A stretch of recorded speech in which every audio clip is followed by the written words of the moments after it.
Le président de la République dit que, dans une attitude tout à fait défensive, on va ouvrir la route du détroit d'Ormuz. Regardez la carte. À l'endroit où s'avance Oman, en face, il y a l'Iran. Entre les deux, il y a moins de 50 kilomètres, ce qui signifie qu'il n'y a pas d'eau internationale.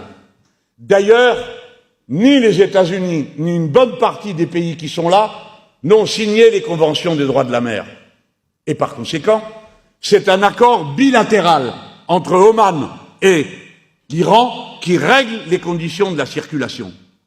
Il n'y a pas d'espace qui est à personne. Il y a un bout qui est aux uns et un bout qui est aux autres. Libérer, qu'est-ce que ça peut bien vouloir dire? Ça veut dire empêcher que ça soit coupé. On va empêcher qui de couper quoi? Voilà pourquoi les mots ont une importance. Le président de la République ne peut pas se contenter de dire « Nous ne pouvons pas approuver l'intervention des États-Unis et d'Israël ». Il doit dire « Nous condamnons cette intervention ». Et quand il dit « Nous condamnons », alors il y a une conséquence. Il y a un mot d'ordre immédiat. Cessez le feu.